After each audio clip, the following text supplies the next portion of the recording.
Okay, everyone, let's start Chapter 8. Chapter 8, Sampling, Distributions, and Estimation. So the Chapter 8 and Chapter 9, Chapter 8 and Chapter 9 is most important chapter in this course. The reason why you are studying the statistics is in here. So you are studying the statistics because you have to do the estimation and hypothesis test.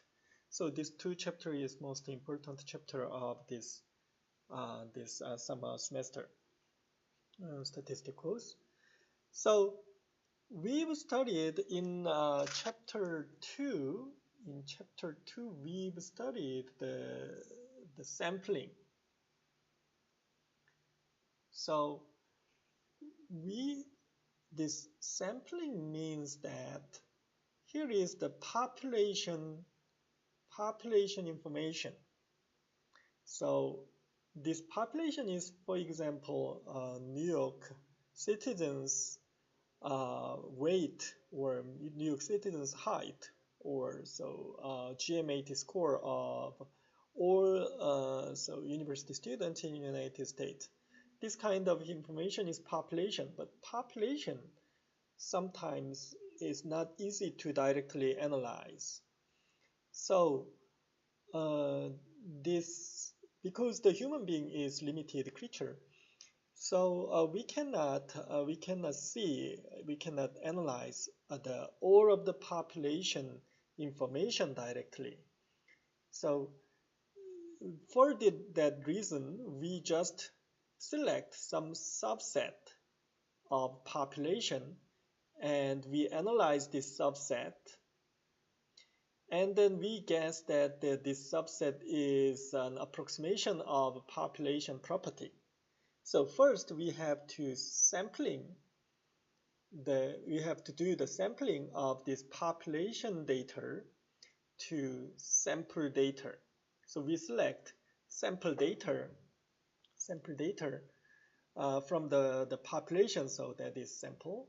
So we select some subset of population, and then we analyze this subset of population, and then that is the analysis of the sample data. After then, we assume that the result of this this result as approximation of the population property. If you observe some property in using the sample sample space, then we just guess that population may have the same property as sample. So that is sampling and estimation. So estimators or estimations. So we will study this process in this chapter. We cannot see the all information of the population, so we just sampling some subset of population and analyze the property of sample, and we assume that this property will be extended to the population. For example, if you want to know that average weight of New York citizens or average GPA of all the university students, college students in United States, then it is impossible to see all of the information because of so many problems. So then we just select 100 sample citizens in New York and measure their weight using scale, and then we just calculate average of 100 citizens weight, and then we believe that this average is also is the average of New York citizens population average.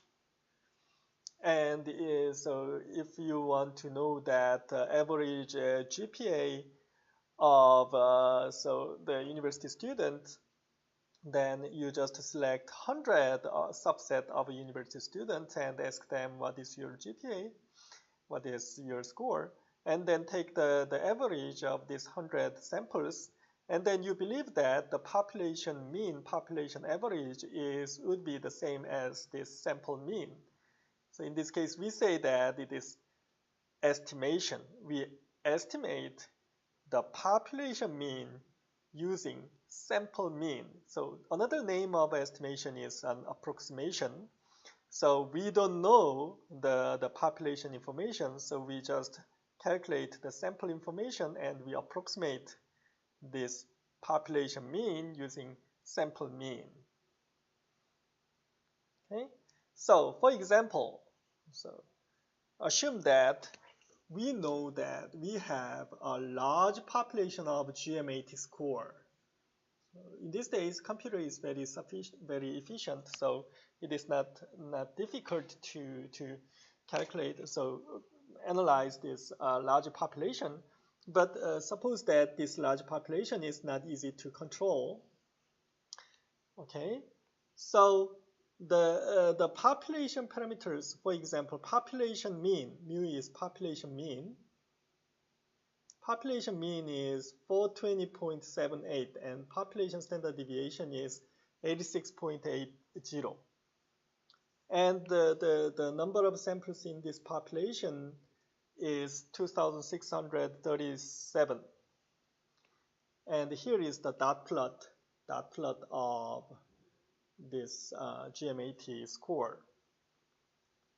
So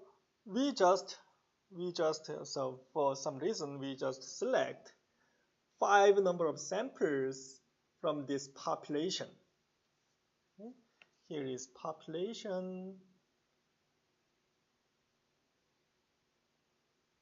and we select 5 samples, 1, 2, 3, 4, 5 samples from the population, and we calculate the mean of these 5 samples. So then we have sample mean. Okay, so then the first sample has 5, so subset of population. Take the mean.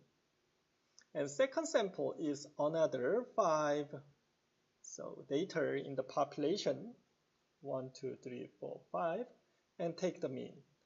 And sample 3 is another 5, 4, 5, 6, 7, 8. So it is 5 samples, 5 samples, 5 samples, and so on.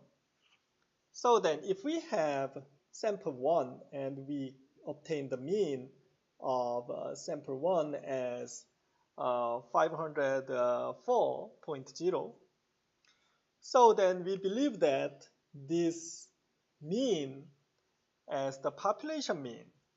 Of course, here is population mean. This dash line is population mean. And this red small bar is sample mean. Sample mean. If you select this sample 4, by chance, then your sample mean is here and population mean is here. Of course, the sample mean and population mean has an error. But because of some limited situation, we just believe that this sample mean is an approximation of population mean. Of course, we have so small error. So in this case, this population, the sample mean is the estimator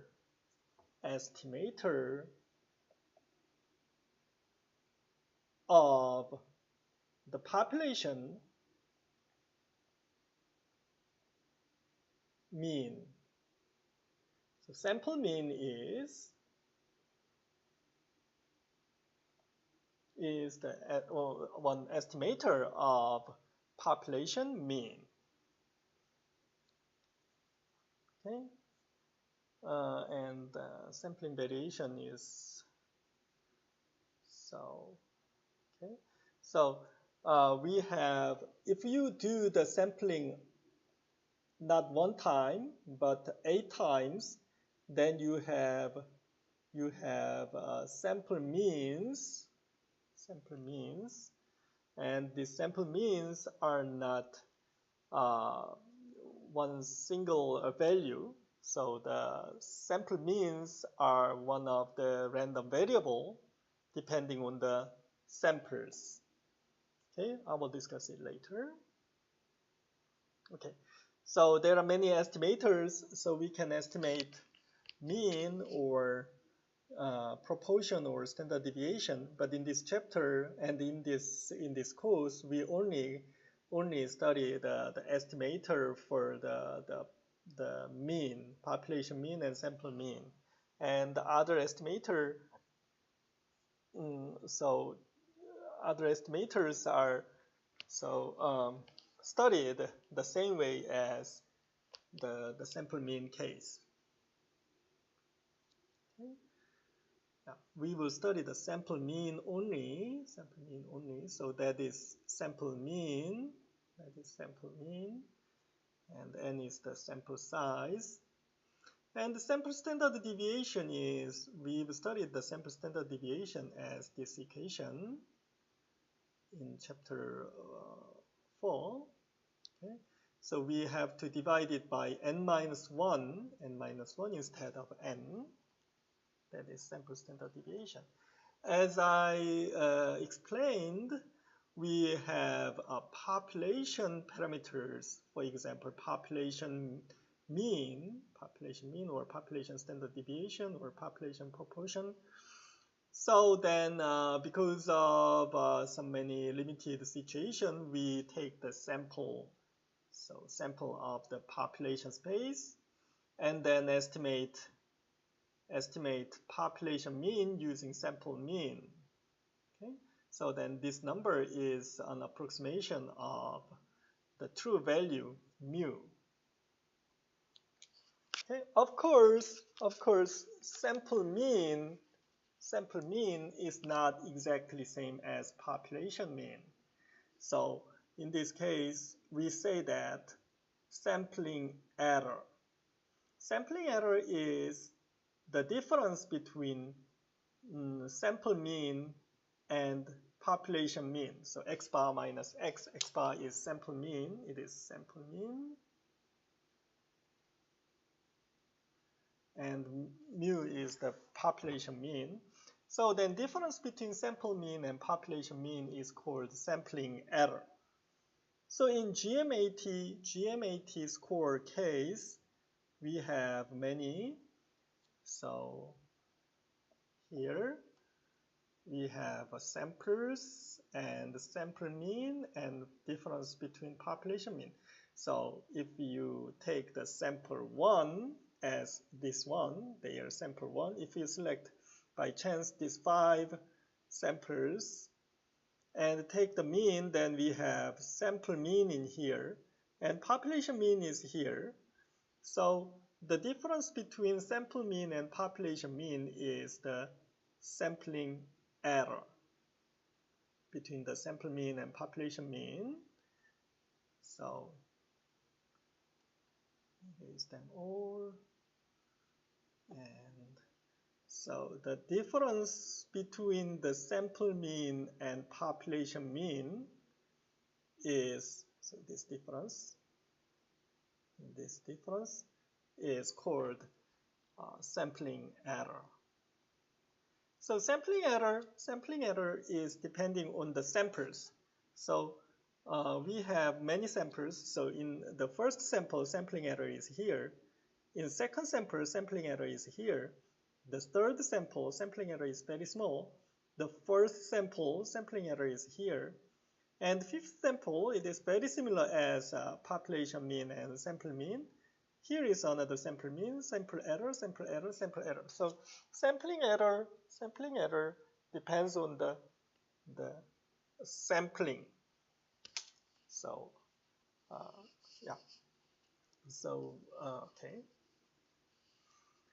So here is the sample 1 has sampling error, this number. sample 2 has sampling error this number.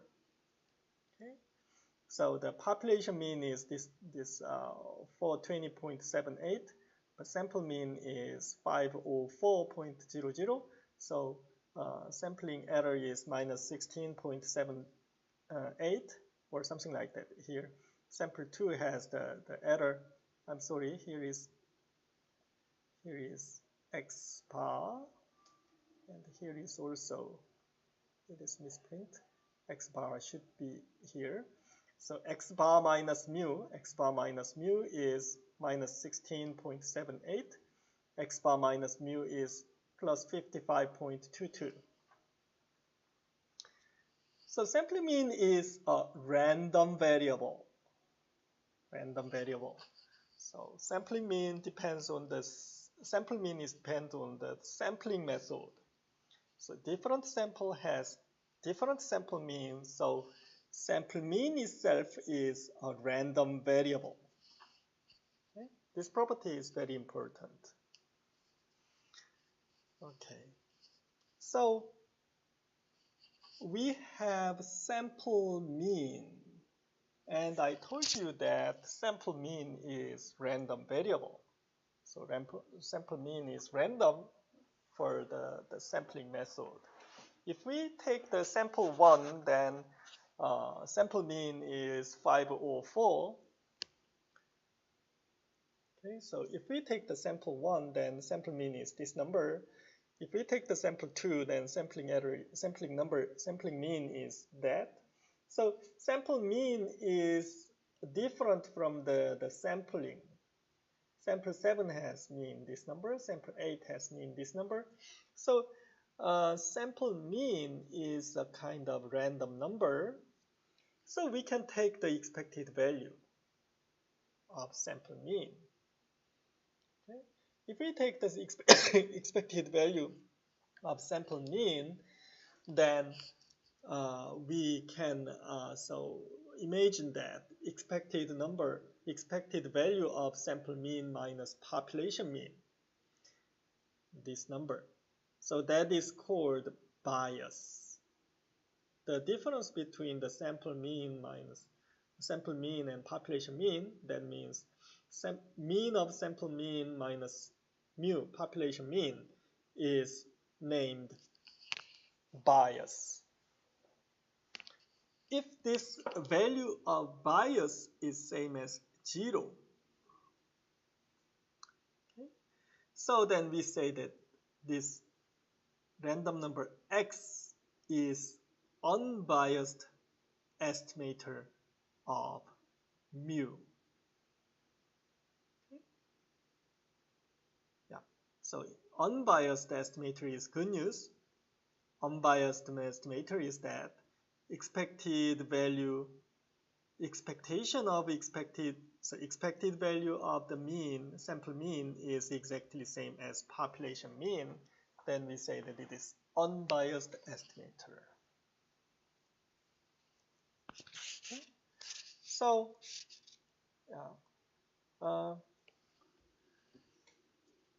here is true value in the center. True value is located in the center. So that is population mean mu. And if you take the sample 1, then so sample mean is here. So then, of course, we may have the sampling error. And if you take the sample 2, then your sample mean is here. If you take the sample 3, then sample mean is here and here. So sample mean is located around the true value mu. Then we say that it is unbiased estimator. But here is true value, but our estimator is located in here. So then we say that it is biased estimator. So the value bias is same as 0. So then that is unbiased estimator. But the value bias is non-zero, then it is biased estimator. So that is good news and it is bad news. So the best thing is that we find the biased estimator. So this sample mean is fortunately biased estimator, so you need not to worry about it. And so we studied sample standard deviation. So sample standard deviation was square root summation xi minus x bar square I is 1 to n and divide by n minus 1 instead of n. When we study this sample mean, we say that the reason why we divide it by n minus 1 is that depends on the degrees of freedom. But there is another reason why we have to divide it by n minus 1. So if we divide it by n instead of n minus 1, then this sample standard deviation is unbiased to sample standard deviation is biased to the population standard deviation. Okay? So mean of sample standard deviation minus population standard deviation is not non-zero, not zero. So that's why we divide it by n minus 1 instead of n. So if we divide this part as n, then this s becomes a biased estimator. Bias is bad news. Biased estimator. So that's why we divide it by n minus 1 instead of n. Okay. So that is the issue of a biased estimator. So in we will study the sample mean in this chapter, so you need not to worry about the biased or unbiased. But you have to know that when you read the literatures, if you find the word biased or unbiased, then you have to understand what is the meaning of biased. Okay. And efficiency is that if our estimators are concentrated in the true value, then it is more efficient estimator. But it is biased, but has some spread around so it is diversified around the true value, then it is less efficient estimator than this one. So that is efficiency. And consistency is that, so here is mu, and if we x bar is sample mean,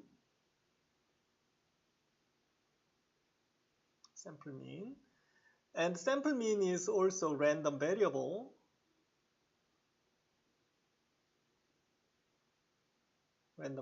So random variable has probability distribution function, probability density function or probability distribution function.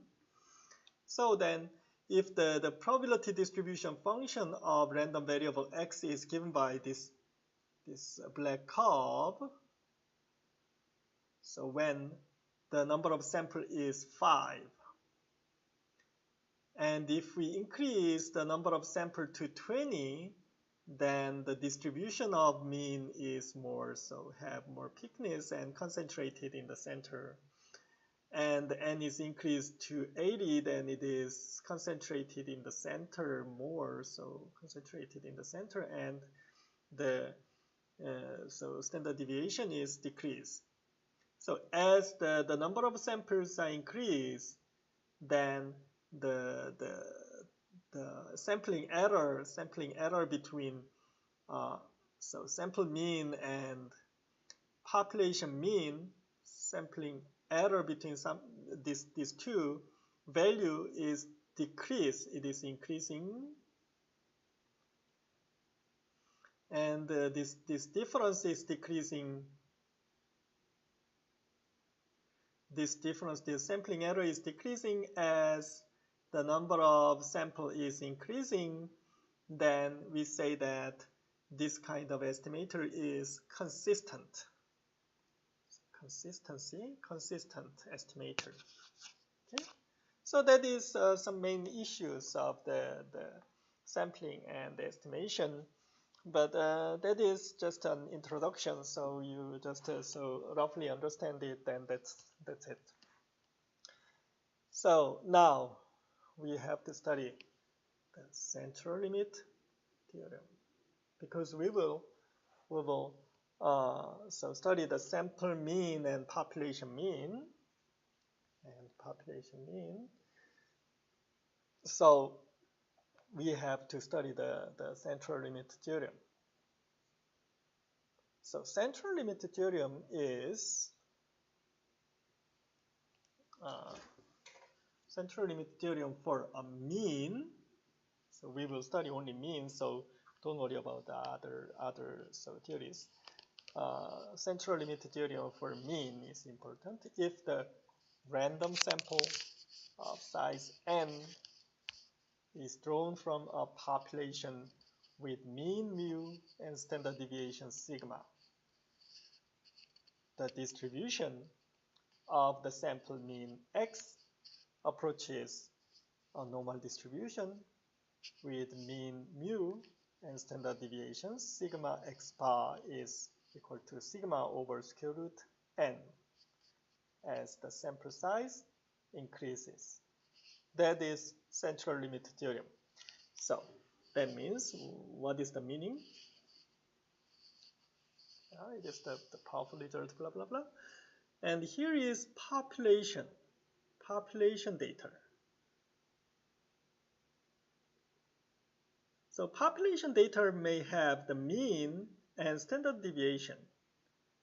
Okay, it is mean, population mean, and it is population standard deviation.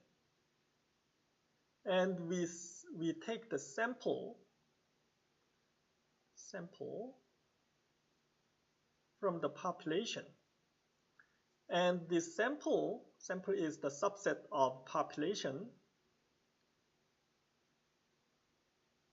This sample has sample mean x bar, sample mean. Okay?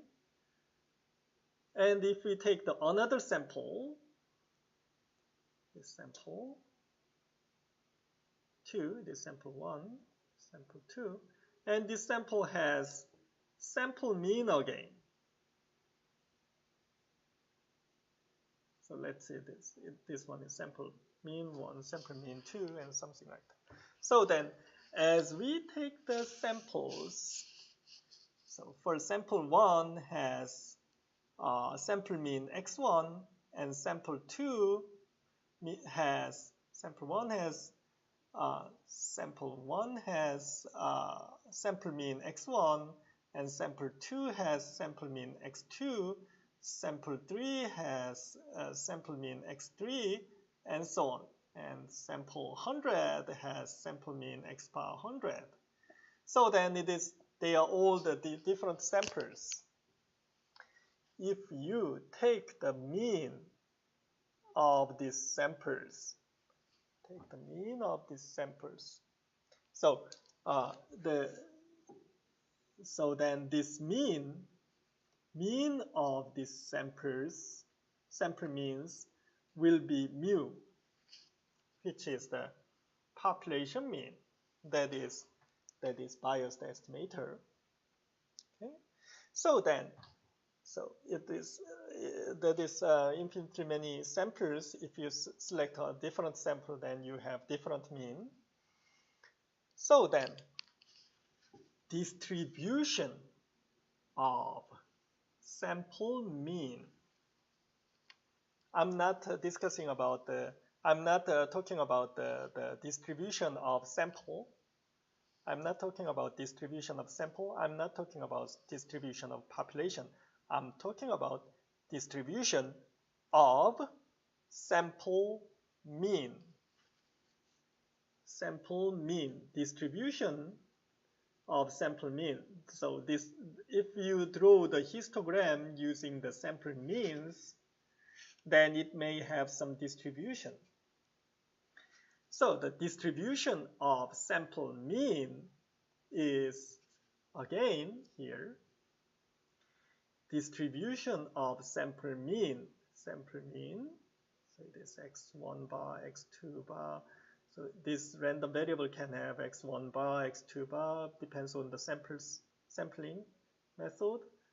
So this x bar sample mean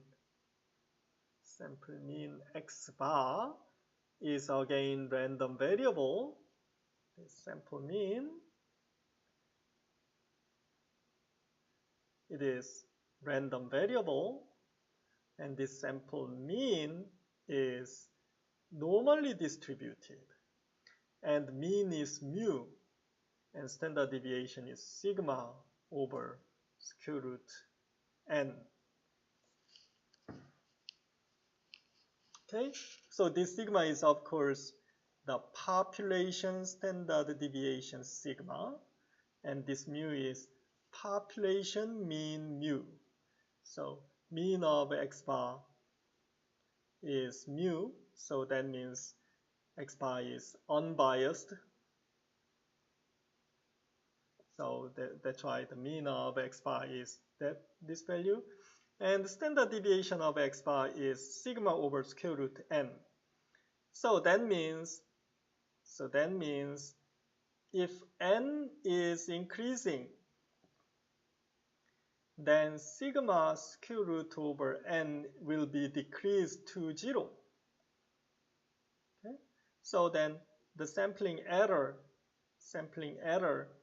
size of sampling error is decreasing as n is increasing. Okay? So that means this sample mean is consistent estimator. Okay, so that is central limit theorem. So here is so if the central limit theorem has some properties. The first factor is that so if x is the population distribution is normal, normally distributed, then sample mean is of course normally distributed normally, so Gaussian distribution, and so x bar is n mu and sigma square over n, which is the central limit theorem. And factor 2 is that if n is increasing, n is 1, 2, 4, 8, then the distribution of x bar, so it is sample mean distribution is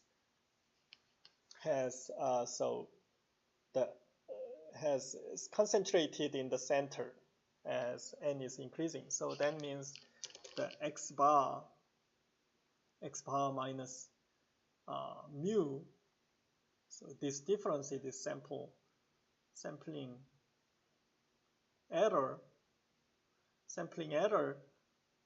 So the size of sampling error is decreasing as n is increasing. So this random variable x bar is concentrated in the center mu as n is increasing. So this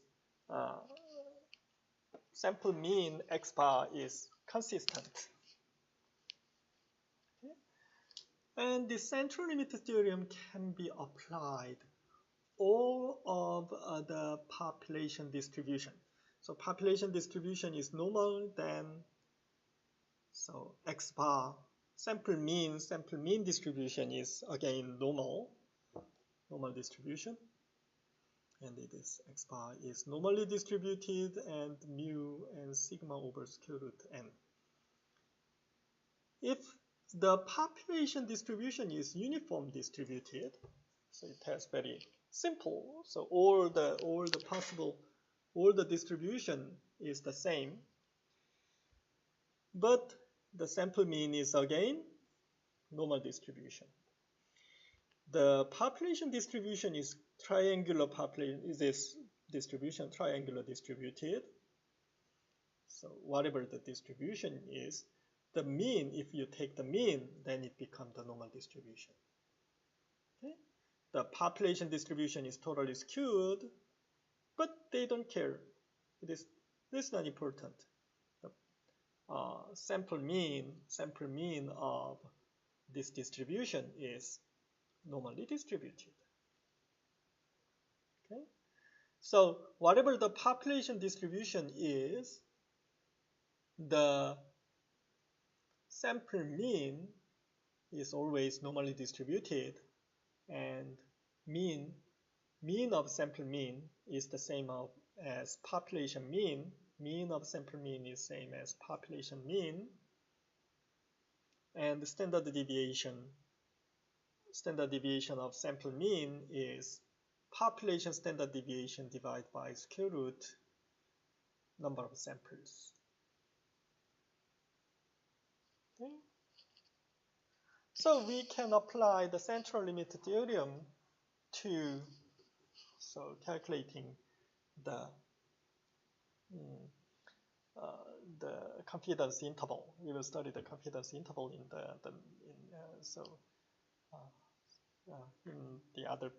later. Okay. So the random variable x bar, it is random variable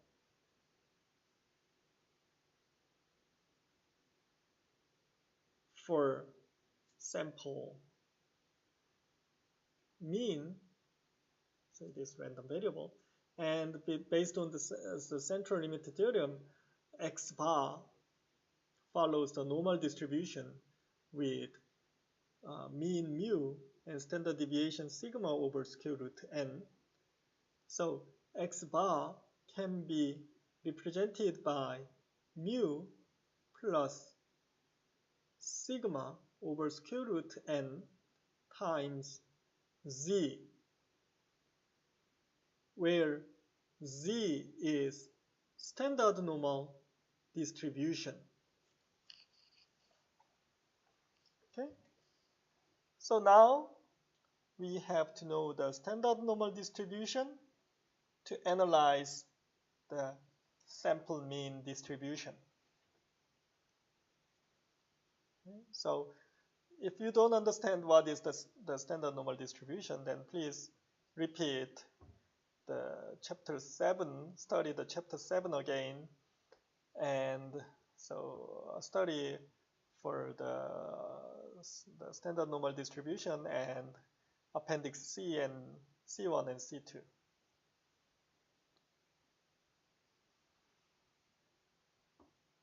Okay, so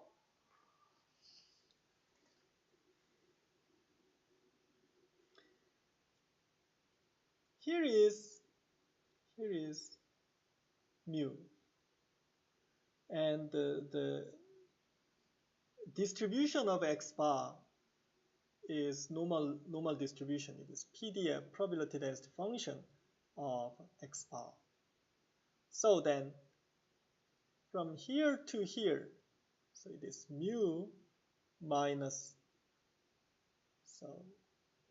1.645 sigma square root n, and mu plus 1.645 sigma square root n.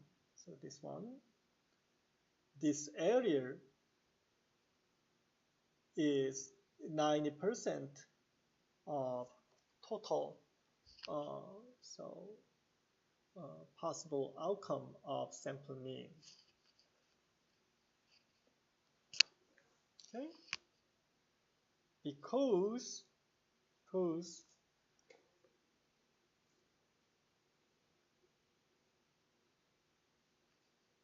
here is mu, and mu minus 1.64 sigma square root n. Here is mu plus 1.64 sigma square root n. So that is x bar. So we change x bar to x bar minus mu divided by sigma square root n. So what is it? It is normalization, or so sigma square root n. So it is we've studied in chapter 7. So let's see the chapter 7.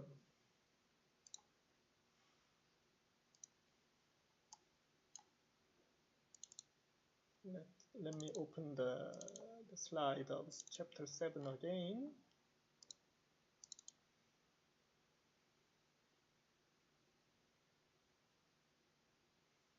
So in this chapter, we studied the standard normal distribution. Here. So if we take the minus x minus mu divided by sigma, so in this case, our sigma is sigma over square root n by the central limit theorem. So then this z follows the standard normal distribution. Okay. So if we take this z as x bar minus mu divided by sigma over square root n, so then it is standard normal distribution. Standard normal distribution. PDF of z, and here is 0, and standard deviation is 1. Okay, so then this one. So mu minus 1.64 sigma square root n is mapped to minus 1.64, and this number mapped to 1.64. So minus 1.64 to 1.64 covers 90% of standard normal distribution. So mu minus 1.64 sigma square root n and mu plus 1.64 sigma square root n, this area also covers 90% of total sample mean distribution. Okay.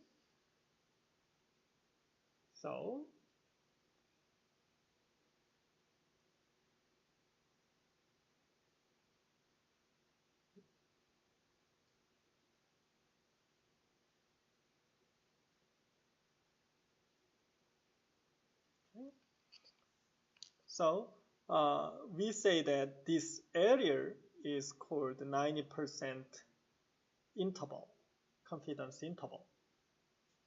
And if you change this minus 1.645 to 1.6960, so then let's see the chapter 7, review the chapter 7 again. So in this chapter we studied,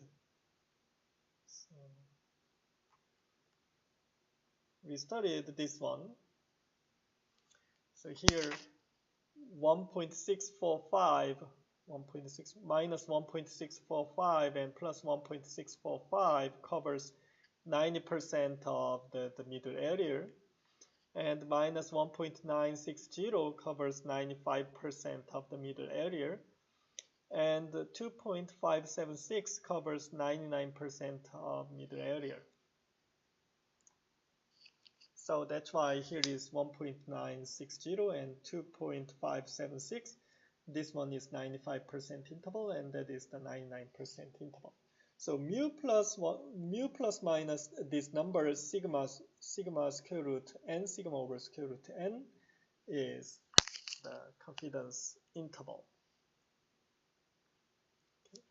For example, in the GM80 sample means has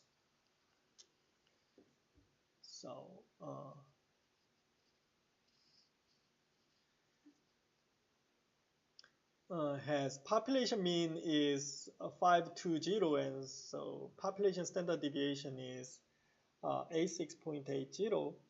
So this interval, so 5 to 0.78 minus 1.960, 86.8780 divided by square root 5.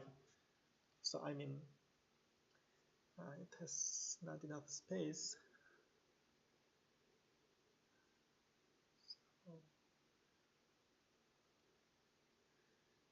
I don't like this notation, but so 52078 minus 1.960, 86.80 divided by square root 5.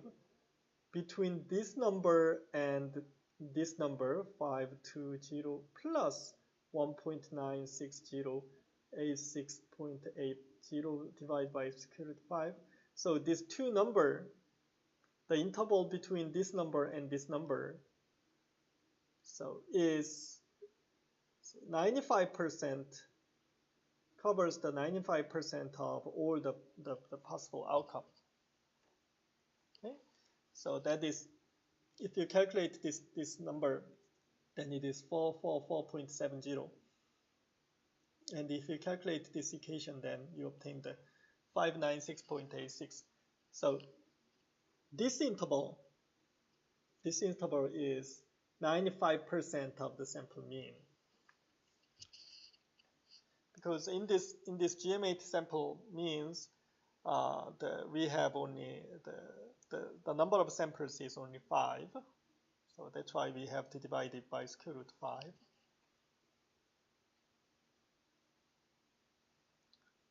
Okay.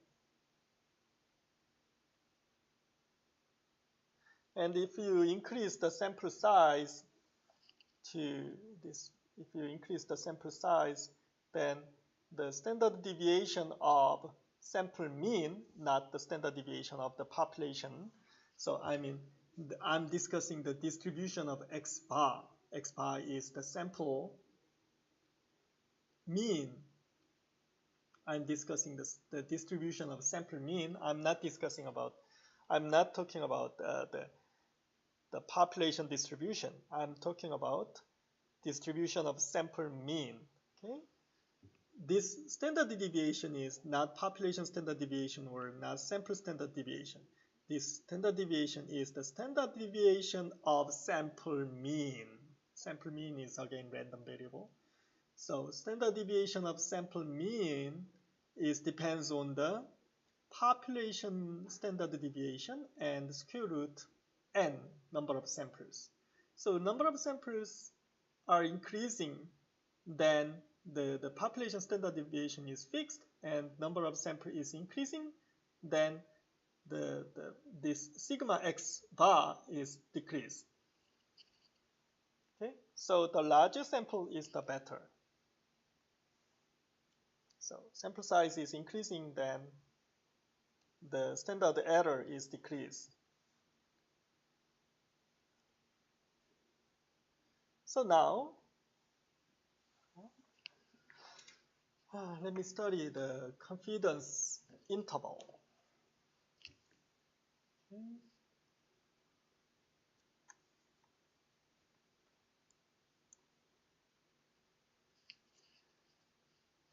So where am I? Let me stop here.